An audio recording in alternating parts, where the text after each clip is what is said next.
The ghost in the bathroom of the boarding house. The person in the story came from the countryside to the city alone to make a living. Being an electrician, he was confident that he could make a living with that profession in this bustling city. But life is not as dreamy as it seems, and he couldn't make money with that job. So, he gradually ran out of money that he had saved up to come to the city. When he had no more money left, fortunately, the landlady of the boarding house, seeing his difficult situation, said to him, "Well, since you're an electrician, why don't you help me maintain the electricity in the boarding houses? If there are any problems with water or electricity, you can fix them and get paid. Consider staying in the boarding house as a way of reducing your rent. But I have multiple boarding houses in different areas, so you'll have to go to different places to work." He was overjoyed to hear that and immediately accepted the offer. One afternoon, he received a call from the landlady asking him to come to another boarding house in the same city to fix the water and electricity in a woman's room. The woman's water and electricity had been cut off in the morning due to late payment. Upon hearing this, he immediately set off for the boarding house where he had just arrived in the morning to cut off the water and electricity. When he reached the room, he noticed that the door was unlocked, so he entered to make the repairs.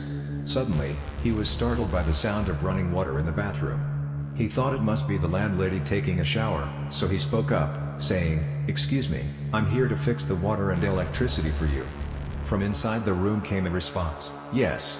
Thinking nothing of it, he continued, "Did you fall behind on your payments, causing the water and electricity to be cut off?"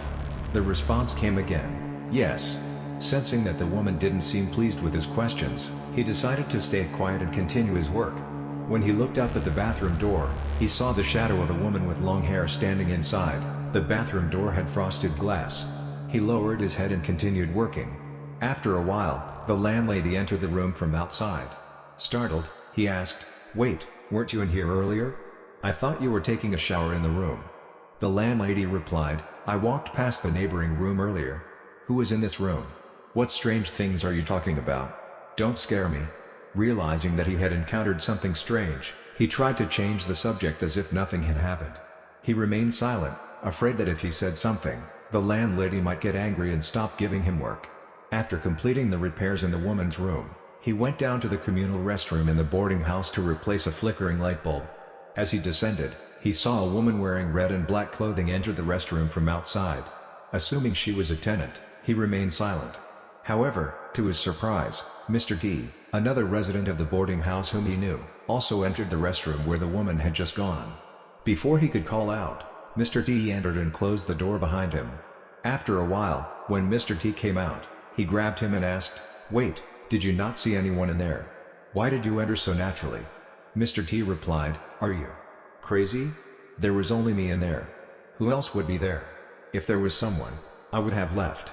Understanding what he had encountered, he quickly finished replacing the light bulb and rushed out of that boarding house. From then on, he never went there to fix electricity in the evenings again.